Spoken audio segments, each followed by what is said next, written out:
Hello guys, welcome back to my channel. There's been a lot of talk about quiet luxury and old money aesthetics. So what exactly is it? Quiet luxury refers to a style of dressing that emphasizes on subtle elegance.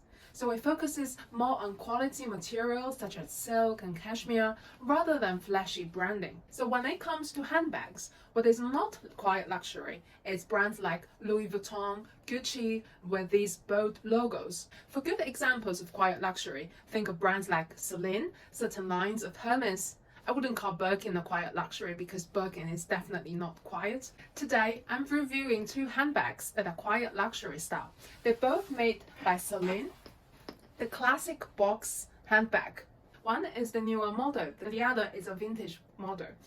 If you are thinking of getting a Celine Classic Box bag and are considering between the new model and the vintage model, I hope at the end of this video you know exactly what you want. This model is actually called the Classic, although everybody calls it the box bag. It's because the leather is a calfskin box leather. We'll talk about the leather in a moment, but first let's talk about the most obvious, the design. I like what Phoebe said about her design. She wanted to make it strong and powerful, a modern day minimalism.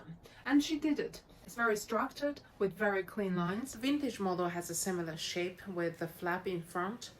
When you put the two side by side, the contrast is quite obvious. The newer model looks very modern and the vintage looks, well, a bit old. The overall look and the leather on the newer model is more plumped. The vintage model is a little bit more concaved in the center. First up, says comparison. The modern classic box bag is bigger than the vintage bag and thicker as well.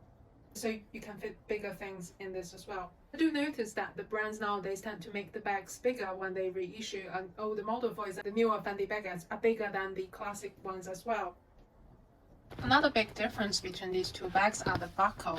The newer model has a clasp. So you open it like this, and then you take the bag out.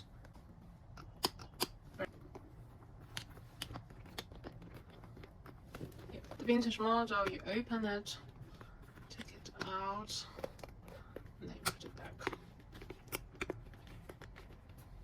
The insides of the bags are very similar too. Both bags have 3 compartments, but you can put a lot of things and having things very organized. The newer model is slightly bigger. It opens up to a bigger space. So the corners of these bags are where you need to be careful because they are prone to tear over time, for example, where the leathers are stitched. Another big difference between the two models is the strap. I absolutely love the strap on the vintage model because it is much shorter. It sits on the shoulder like the baguette bag. I think it is the perfect length for the classy and the feminine look.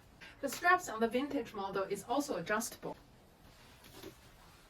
It's not a big difference. It sits somewhere above the hip, whereas the newer model has a much longer strap. It is also adjustable. Let me show you how the 3 different lengths look on your shoulder. This is the middle length, the most classic way.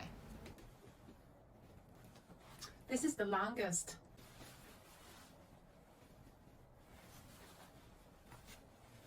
This is the shortest length possible on the classic box.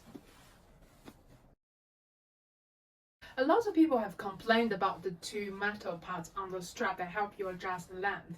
A lot of people complain that when you put this bag on your shoulder, it cuts into your shoulder is really uncomfortable. Now I'm wearing a shirt. I don't really feel the metal bits cutting into my skin. If you're wearing it with a bare shoulder and you have very thin clothing on, I do see why these could potentially cut into your skin because they are very sharp and very pointed. Now let's talk about the leather. It's such an important characteristic of this bag that makes it so iconic. Box leather is a type of high quality leather usually made from the hide of young calf. It's known for its smooth and polished look. It's very good for retaining its structure and resisting scuffs, therefore making it an ideal for items that require structure. Another distinctive characteristic is the ability of this leather to develop a patina over time.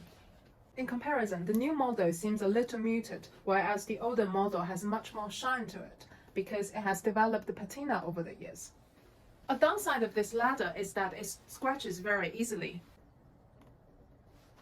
What amazes me about this vintage handbag is that it doesn't have any scratches.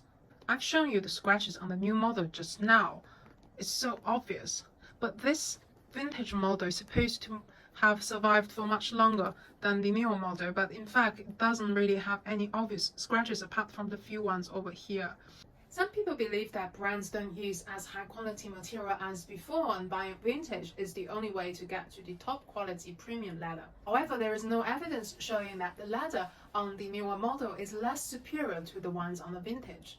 Although they give a different texture, but that could be due to many things like the leather sourcing, the production process, the tanning, the stitching, and also the finishing. I'm not a leather expert, I'll let you be the judge. You can only get the vintage model on the second-hand market. They usually get below $1,000. If you look hard enough, you're gonna find cheaper ones from sellers in Japan and Hong Kong on eBay or on their websites. I have this one on my website currently selling for $600. The model retails for around $4,400. On the second-hand market, you can get one from somewhere in between $2,000 and $3,000. Depending on the condition and the color. This misty gray box leather Celine Classic handbag is currently also on sale on my website. I'm selling it for $2,000. Well, the price may be the most obvious reason why someone would pick the vintage model. Don't forget all the other factors. Firstly, do you love the design? Are you going to carry it a lot? And next, remember the vintage model are not being reproduced, so they only come in black, red and brown. The new models has a lot more choices of colors and leathers. And on top of everything, if the price is what's putting you off, think of the resale value and how much money you could get when you want to resell it later, because that helps you balance it out.